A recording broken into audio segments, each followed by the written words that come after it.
Hi, my name is Patrick Chan. I'm an urban designer for Vancouver's Planning Department in British Columbia, Canada. Topic I'm going to be talking about today is informal planning. Now, the topic itself is not new in a wider urban planning discourse. When the term informal planning is mentioned, people often think about illegal hawkers, makeshift markets in the global south, or in the case of Vancouver itself, the homeless population who are very often sell discarded goods on the streets.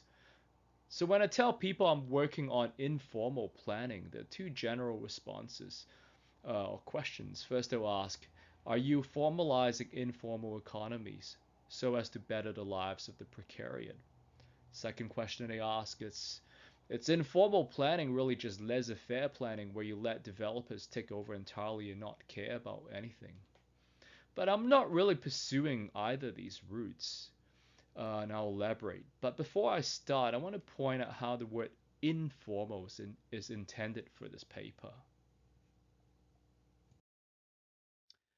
You may notice that I hyphenated the word informal. By informal, I do not mean relaxed, unofficial, or carefree, that kind of approach to planning. It's not in the sort of usual use of the word informal. By informal, I intend the term to indicate a process of being in formation. It is not to eschew form, be it building form or conceptual form, but to suggest a state of perpetual incompletion, the form of informal planning, or the form of the informed plan, its forming. Why am I doing this kind of research? A couple of reasons. First is to articulate a resistance to the canonization of certain typologies in planning and architecture, to thus question architectural and environmental determinism. Second reason, to offer conceptual tools to counter the pervasive formalization of urban life, but at the same time situate this countenance in a specific spatial and socio-economic ethics. Thus, not to romanticize street lives or informal economies, because a lot of people currently sort of put in informal economies are there because of systemic racism, the effects of colonialism, and generally a lack of equity and democracy in as a result of the flow of global capital, etc. The third reason is to reframe resistance as a refusal of predetermined ideal forms, thus place resistance in a field of potentialities that are yet expressible. Fourth reason, to rethink theory's relationship to the built form, hence break the assumed equivalency between concept and built form. And it is really to suggest that it may be from experimenting with the city itself, the city's materials, sounds, etc., the new lines of thinking, thoughts, ideas might emerge. All in all, it is to recognize that while we planners, architects, politicians are so good, so apt at formalizing happenstances, mischief, play, and even chance, we seldom ask ourselves, how can we informally plan? Now, I explore this question, how can we informally plan, in two parts. The first part, which I term gritty urbanism, is really to examine the planning profession's control of the dirty and the gritty aspects of city life. Specifically, how this control is coupled with raising land values to turn dirt into an added value, surplus value. The examples used would be sort of from Vancouver itself. The second part of the presentation, it's what I call a plan information. Here we'll explore how even within highly codified, rigid cities, there might still be a possibility for the city to be transforming and to be transformative, more importantly. Here's where we will elaborate a bit more on the informed plan and informal planning.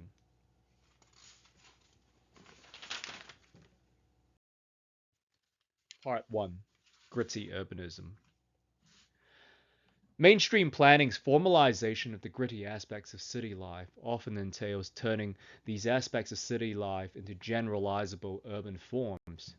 Now, these generalized urban forms are assumed to be universally applicable, at least across the global north.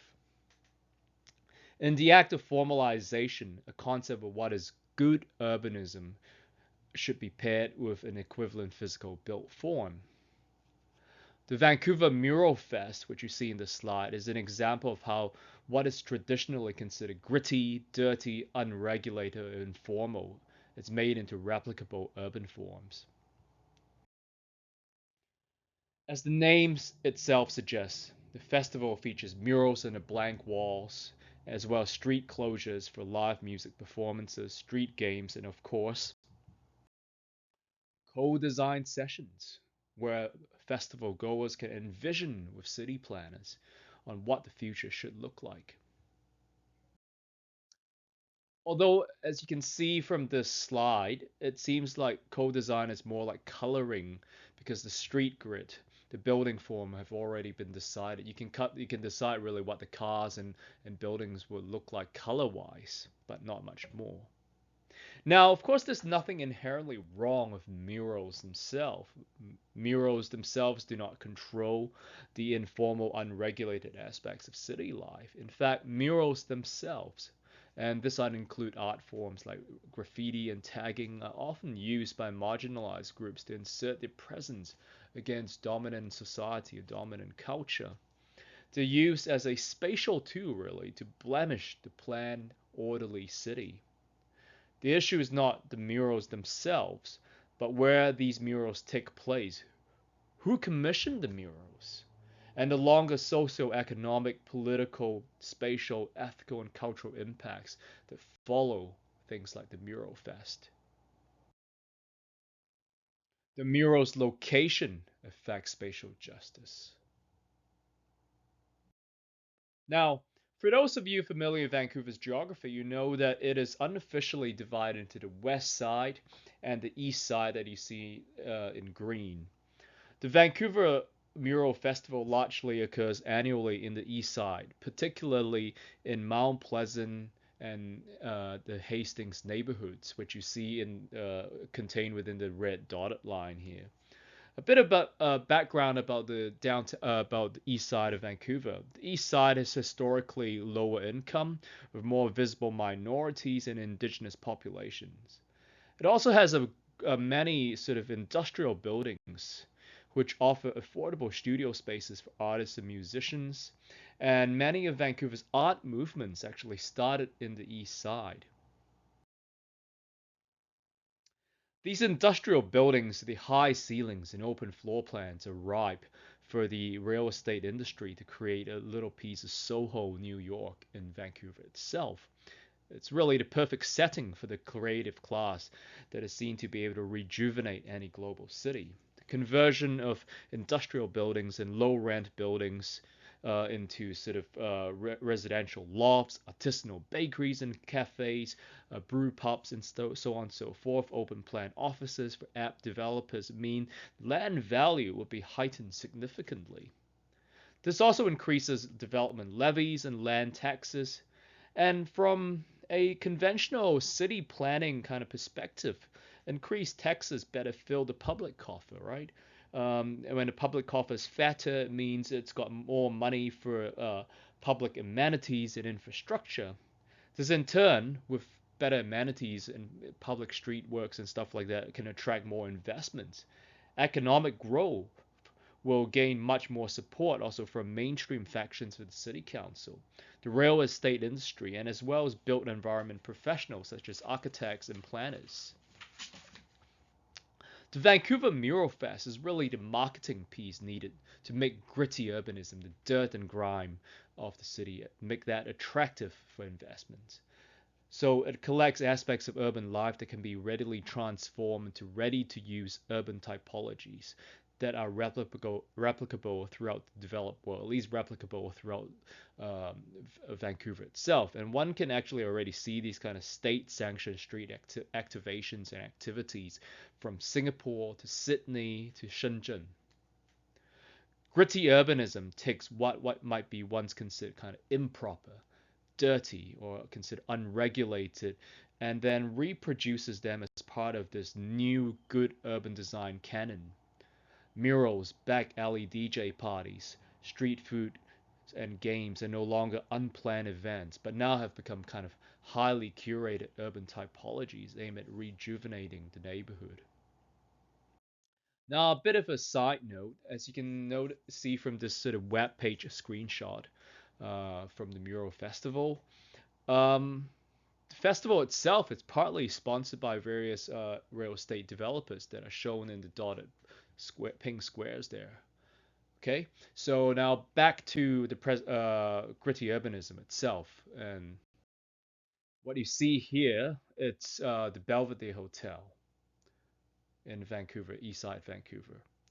Now, this hyper celebration of gritty urbanism can mute voices of dissent and even displace people. For the dire conditions in many parts of East Vancouver, and Vancouver in general, even if public infrastructure and amenities are bolstered, spatial justice might still be lacking. And this is especially true when low-cost housing for vulnerable populations are diminished, greatly diminished. And this is exactly what happened at the east side neighborhood of Mount Pleasant, where this this mural was done. As I said, this slide shows the Belvedere Hotel, which is at the heart of the Mount Pleasant neighborhood, and the hotel is where many welfare-assisted individuals and artists live. So, wanting to capitalize on this notion of diversity, the festival organizers commissioned this mural of two actual long-term Belvedere tenants. They actually live in this building. They wanted to do a painting of them to celebrate them. But of course, with the festival over, many tenants at this hotel, the Belvedere Hotel, as well as elsewhere in Eastside Vancouver, and Vancouver in general, got evicted. Why? Because the property owners of these kind of buildings, saw it as an opportunity. Now everyone knows about these buildings, the opportunity to redevelop the building into Soho-style lofts.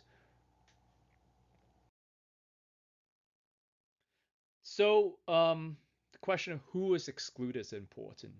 The question must even be directed at initiatives claiming to support diversity. So, when planners like ourselves change the landscape, the urbanscape, we have to ask whose voice is silenced? Who is divested from the territory? Who is no longer good enough for this urbanism, this kind of gritty urbanism? So, what does gritty urbanism allow? Now, at first glance, these mural festivals seem to challenge modernist architecture and planning's preference for unadorned, clean walls and orderly spaces. And for many planners, the inclusion and normalization of murals, graffiti, and gatherings in alleyways is seen as a positive move. But this inclusion and normalization is just capturing more into the boundaries of the good city rather than creating new spatial justice. How so? Well, these festivals neutralize the political power of street art. This is especially true when the festival curation team are linked to developers. Now, these now depoliticized murals occupy the physical surface where disenfranchised youth used to be able to exercise critiques of the well manicured city. And likewise, reconfiguring back alleys, laneways into sites for state-sanctioned street parties. You saw a few slides ago. What this does is it deterritorializes the space that some homeless people call home. Then it reterritorializes these alleyways into one which only admits a certain kind of demographic, kind of the party crowd, the young, hip kind of crowd. And in doing so, the homeless are expelled. So politically, activating dead spaces might actually stifle public life by subjecting activities that are incongruent with gritty urbanism's perfect image to a series of surveillance and exclusion. This kind of spatial reterritorialization does not actually produce anything new. Here, capital modulates itself in the urbanscape around, and in doing so strengthens its own power or capacity to act, while at the same time diminishing the abilities of other bodies to act on their own volition. The activated space produced here dampens active politics. Here, in this kind of space, for an artist to be included in this new gritty mural festival, they must align their art with the prevailing economic rationale and really not question why. The art is supposed to add value to this economic growth. How does the art add value to this economic endeavor? To address this question, we can turn to sociologist Mary Douglas' work on dirt in the urban scape. Her book Purity and Danger is really a seminal text in this kind of analysis of dirt and how we treat and purify dirt. Now, Mary Douglas noted that dirt is often treated as matter out of place, as straying away from the proper order. But considering dirt as something out of place does not always mean that dirt is actually expelled. In fact, acknowledging dirt is out of place can also mean putting dirt back in place. Putting dirt back in place within the dominant order of things is often a confirmation of hierarchies and binaries rather than a breach of order. Now, critiquing the creative class, UBC geographer Jamie Pack notes, creative strategies often commodify the arts and cultural resources and even commodifies things like social tolerance itself, suturing them as putative economic assets to evolving regimes of urban competition. So repackaging grittiness for urban activation is really a maximization of dirt's economic utility. And in doing so, radical social political energies are now made PG-13. Similarly, sociologist Frederick Vandenberg writes, capitalism has progressively integrated the critique of capitalism into its own mode of functioning. And this is very much the case with urban festivals. In urban festivals, they have a very tightly programmed space and time that really leaves very few opportunities for unanticipated challenges against the powers in place. Gritty urbanism's so-called success really lies in it being able to preempt any challenges to itself by incorporating counter-argument and even counterculture into its own body. More importantly, capitalism integration of critiques within its own body is made actually possible by urban planning regulatory frameworks that is driven by the same economic rationale. So to conclude part one, we ask this question, what's next?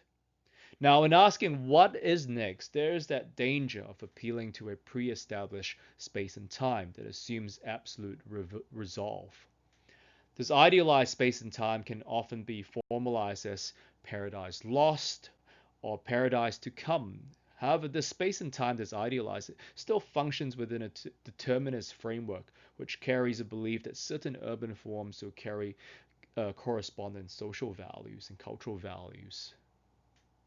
Now, however, if we pose the question, what is next, as one that is aimed at avoiding capitalist colonialist capture, then this question, what is next, may be a refusal to announce an ideal space and time.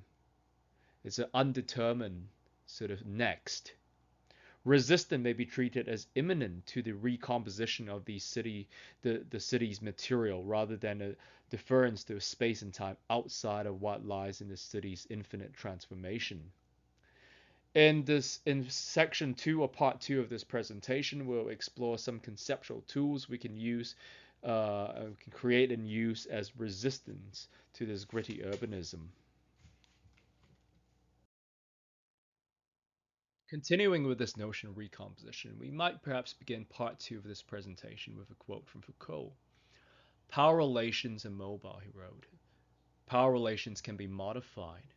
So what does he mean by this? What he means is that freedom or liberation from oppressive power relations and power structures is not something that's given. Freedom, rather, is something that must be produced by actions and interventions.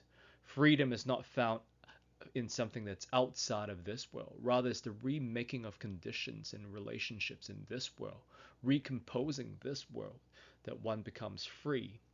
So if we take a cue from Foucault, one might suggest, if the real estate industry can turn politically potent graffiti and murals into politically muted festival objects, is it not possible for these murals and graffiti to be then recaptured, then repoliticized by activists? And they can be activist architects, activist planners, activist artists, activist politicians. Ultimately, the strategy is to break with the real estate industry's capture by means of constant reinvention, reinventing one's relationship to the world, reinventing even oneself. And one should also point out breaking with the real estate industry's capture is also breaking with mainstream land use planning that often operates with the idea that land must attain its highest and best economic use.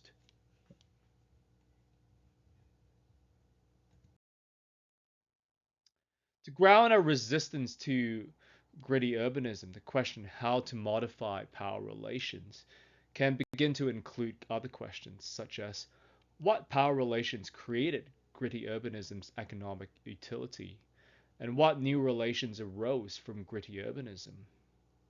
What relations needs to be recast to re-imbue Muro's political capacity? Now, of course, there's no single one way to modify power relations, insofar as the city itself is always reforming, transforming. The specific modification process is to be particular to when and where we engage with gritty urbanism, and whom our allies and adversaries are. Give you an example. When we're modifying gritty urbanism's power relations in Chinatown, we must consider how Cantonese seniors and more recent Mandarin speaking immigrants differently relate to physical space, and how these different relations to physical space may produce different social spaces. Then, how might these different social physical relations be foregrounded by activism as a tool to resist gritty urbanization of Chinatown? Modifying power relations in Chinatown can be also quite different from those acts of resistances in the nearby or next door neighborhood of Falls Creek Flats. In Falls Creek Flats, one must engage blue collar employment, artist communities, and of course floodplain issues. The land is only sort of 1 meter above sea level. So gritty urbanism itself is not uniform, but it varies according to the neighborhood it reterritorializes. An effective resistance against gritty urbanism is it must be attuned to its gritty urbanism's mutation of control. Interventions must be tailored for particular blocks of oppressive forces and particular disadvantaged groups historically disadvantaged by systemic racism, colonialism, and particularly how they're disadvantaged by gritty urbanism itself. So modification is a mode rather than a ritual. So, if modification is a mode rather than a ritual, one might then say resistance itself has got to be situated in the shifting reality of capitalist colonialist structures. Situated resistances also can be reinforced by plans which announce the necessary and perpetual incompleteness. Incompletion is really a plan in formation. Resistance without adherence to a predetermined ideal also neither means that it's abandoning social, political, economic, and decolonization responsibilities. It's also not a submission to the crass notion that life is meaningless and thus formless. To counter shifting colonial capitalist operations, resistance must be shifting too. And a plan for this kind of resistance must also inscribe its own and reformation constantly. It is really, as I said before, a plan in formation that is necessary for a city and a resistant information. Now, plan information does not mean it is bodiless without presence. It can still be really a document that people can physically pick up, right, or listen to, or whatever. It can still have a series of physical, textual, auditory, and conceptual bodies within its larger encompassing body. It's said to be information because there are no preset ways these physical, textual, auditory, or conceptual bodies must relate to each other, or no preset way they can link to other bodies outside or beyond the plan's set of boundaries at a particular moment. So being always in formation means it is couched in innumerable potentials, and a sum of the innumerable expresses an intensity rather than a series of quantifiable possible outcomes. This unquantifiable intensity cannot be reduced to a certain urban or building type. Refusing to reduce this intensity to easily identifiable building or urban types is not because of some confusion or laziness. Rather, its refusal is its resistance. And this resistance has really a political purpose. Now, to elaborate on this political purpose, let's wrap a few steps back. As mentioned before, colonial capitalist operations can mutate itself to capture territories and subjects into its folds. But these mutations still leave traditional hierarchies of good and bad more or less intact. I'll give you an example. Once real estate forces make murals and graffiti become representations of what they consider good urbanism. The goodness is only valid if they're politically silent. So you see what is happening here is good and bad. It's kind of remaining intact. Second example, even well-meaning planning processes such as the much trusted public consultation process can really get captured by the real estate industry itself. I don't know about other cities, but in Vancouver, developers would now organize their own public consultation process to get inputs on their public input on their proposals. But they often skew things like they skew survey design to draw attention away from the possible um, negative socio-spatial impacts a project might have. Very often, surveys do not provide even space for substantive critiques of the projects proposed. Instead of asking, for example, how a proposed tower's increased shadows might compromise a public park's usability, the survey would frame a question like, how much do you think the new shops in a proposed building will enrich the experience of the park?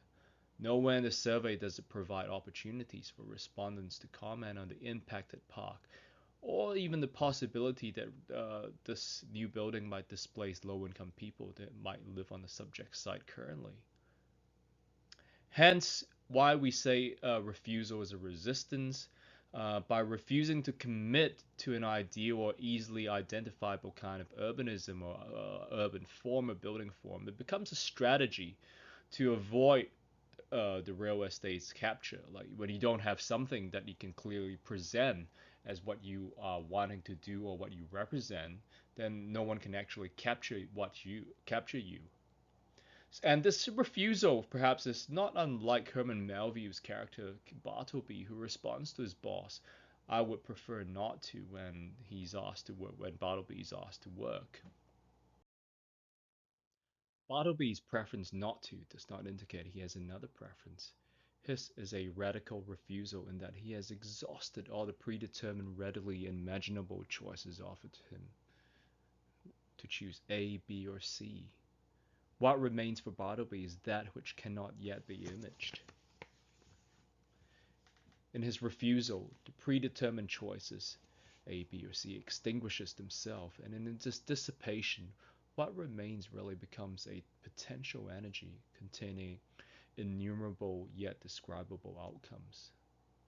Thus, when it is suggested that the informed plan abdicates preference for any predetermined city form or building form or urban form, it's not merely concealing one's preference from the real estate industry out of cunning.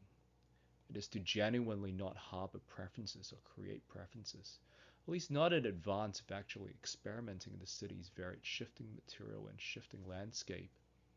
In saying I would prefer not to, there's implied an embrace of chance, the aleatoric and experimental. Furthermore, the duration of saying I would prefer not to is not just a mere step in this process of planning. This refusal is actually sustained throughout the planning process, again to continually fight capture. But as planners and designers, form making is really part and parcel of our discipline, right? It's not just it is just that to resist the pervasive capitalist colonialist capture, we must embrace simultaneously Bartleby's radical refusal while still making forms, but only such that whatever generates comes out as physical form in the sustained process of refusal are only taken as temporary platforms to enact justice particular to that moment rather than celebrated as ideals. So if one was to be asked, are these forms one is making, be they 3D models, drawing, audio recordings, really kind of indicative of one's preference, one can really only answer, I would prefer not to.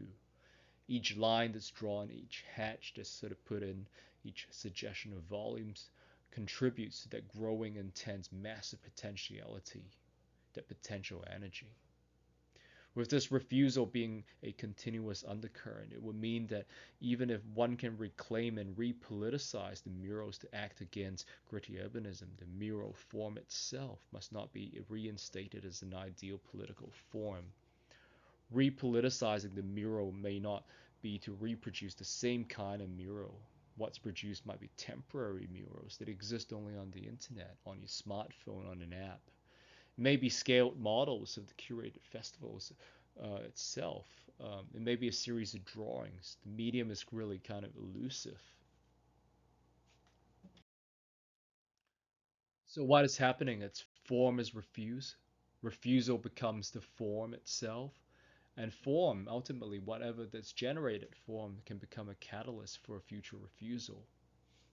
A form generated from a plant in formation can be strategically deconstituted to its physical, visual, auditory, conceptual forces. And then these forces are thrown back into an experimental engagement of the city to spur even newer lines of thinking, thought, and action. Form, when transfigured from itself, sustains this radical refusal to settle for limited choices.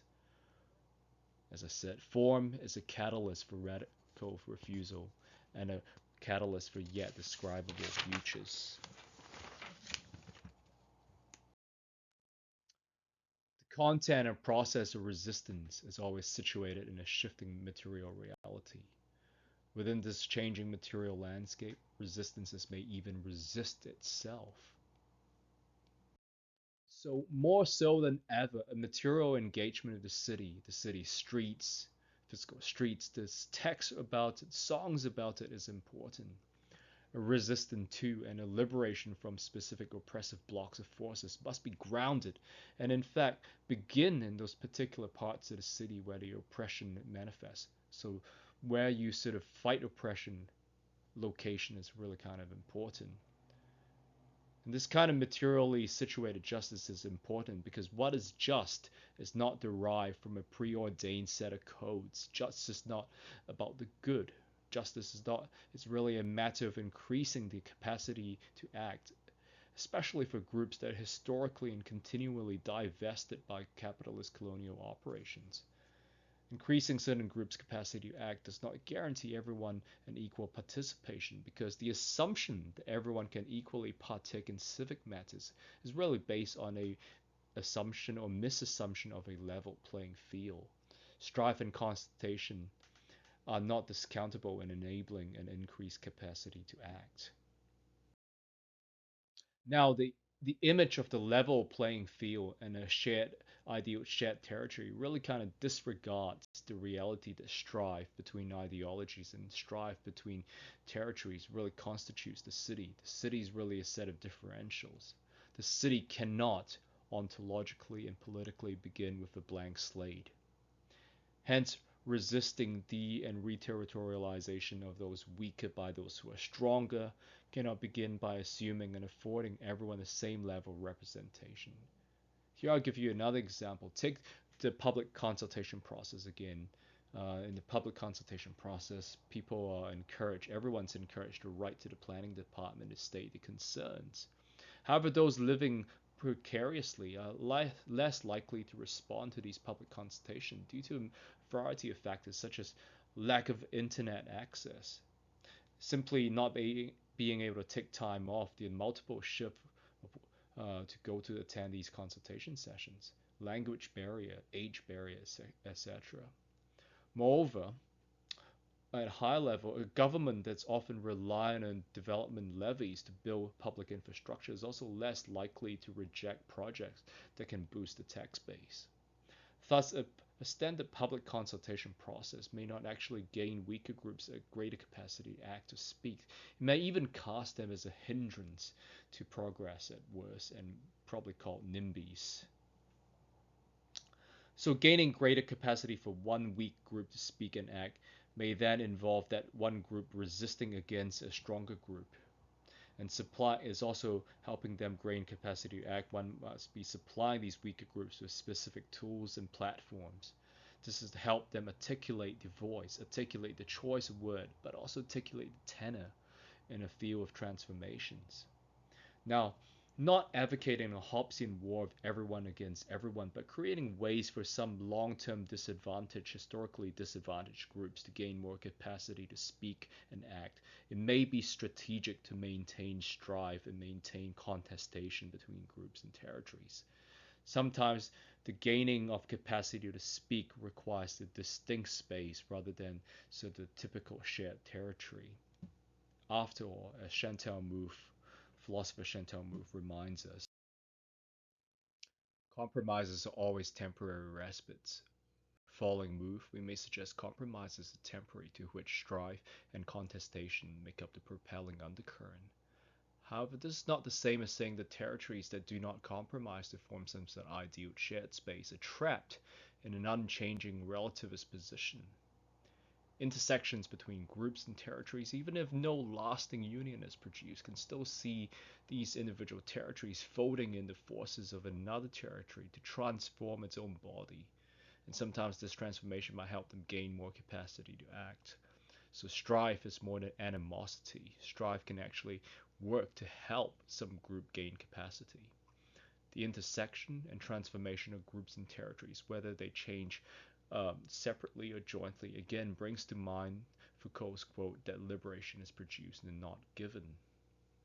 Liberation itself may be understood as a practice of forging a capacity to act through re-articulating the relationships and limits between physical spaces, communities, and concepts. Similarly, philosopher Gilles Deleuze wrote that ethics is distinct from codes and morality. He said, ethics is really a question of knowing whether relationships and which kind of relationships can compound to form new, more extensive relations, and whether capacities can compound directly to constitute a more intense capacity or power. Hence, the ethical moment to have that power to act is always imminent in the experiment of real relations in the city. The ethical moment is never anterior to the changing city itself. Ethics is really a matter that's achieved through composition. How can the informed plan increase the capacity to act? Insofar as an informed plan does not prescribe a predetermined urban form and only actually provides conceptual, visual, and all kind of spatial tools or sound tools for us to experiment in the city, it forces us to continually form new, more extensive relationship between parts of the city.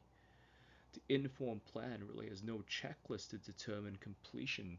In a sense, the capacity to act is not really about completing something. There's no completed capacity to act. And in this sense, working with an informed plan, what amounts to the capacity to act is not just power in the sense of domination, but power in the sense of potentiality, the potentiality to act in this case. Hence, the gain could be made through actual numerable extensive relations, as well as through pure yet defined potentialities. And I'll give you an example of what I mean by sort of pure yet defined potentialities. For example, if we think of a project that involves like an urban theorist or architectural theorist, and he or she is working with a group of artists and seniors. This group might have very specific social, political, and cultural objectives or ethical objectives, but how these working relations may manifest in physical, conceptual, auditory, spatial forms remains a pure potentiality. It is not yet expressible until the experiment begins, but at the beginning of this working relationship, there's the potentiality that is not expressed. So, in a way, we can say an informed plan is really like a bundle of tools. These tools can be used variedly and depending on the situation and objectives to pierce the strata of a well-tempered master plan, to unsettle these strata into pieces, And from these pieces, experiment of different assemblages may be carried out to produce other spaces, other subjects, freedoms, other concepts of freedom, ethics, and justice. An informed plan's function can perhaps be crudely illustrated by this diagram you see here on this slide. The unsettled pieces may be reassembled differently and crafted into something else. And depending on how these new spaces, subject freedoms, ethics, and justice are expressed, the new formation need not be repeated as hierarchical strata. In fact, what could be reformed in this breaking apart of strata is could be reformed as spheres, amoebas, columns, intermeshed topological surfaces, etc. The complex composition and relations may defy Cartesian imaginations. They just need to respond to the socio-spatial topology at hand. These new formations do not need to be the dominant master plan or dominant narrative's diametric opposite. In fact, resistance does not equal binaries. These new formation of spaces, subjects, freedoms, and ethics can be folded back into the informed plan to continually reconstitute the informed plan's body. The informed plan itself transforms in the planning process, and often by actually generating form, be it form that acts as catalyst for change rather than ideals. As such, it is not that the master plan or narrative is unsettled while the informed plan stays static. Everything changes together. As mentioned earlier, the informed plan being crafted to resist architectural and environmental determinism also needs to resist the convention of theory needing or theory being anterior to the equivalent built form of planning process. As it folds in or expels different forces, the informed plan's many theoretical positions may change too. What amounts to sort of theoretical passages that might appear in an informed plan need not be treated as determinant of the built environment. There's in fact an asymmetry between theory and built form. And it's very much like, for example, how in artwork, let's say a song's relationship to mountains. The song may be an ode to the mountains, but the song is neither a representation of the mountains, nor the mountain a determinant of the song's form. Similarly, the theoretical passages, and these might be sort of compositions of words, sentences, voices, etc., are simply textual material that a reader of such an informed plan may pick up and use as sort of conceptual textual tools to remobilize and recast power relations. In short, an informed plan does not prescribe what those new spaces, what those new subjects and freedoms and ethics must be. It's simply a collection of tools for activists to resist and break and reassemble the structures of dominant narratives. It's really sort of a tool to help people build platform in which yet imaginable territories and yet imaginable communities it may emerge.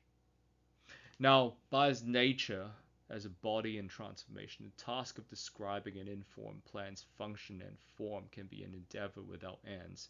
And so, in the interest of time, to conclude, I want to return to the event that's partly sparked me to write this paper, the Vancouver Mural Fest, and ask this question.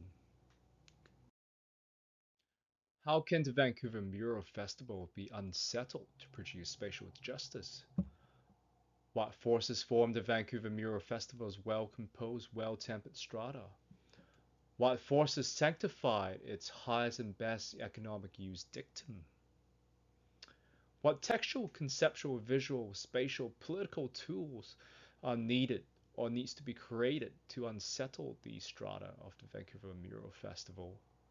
How may these tools be used together or by itself to effect transformation?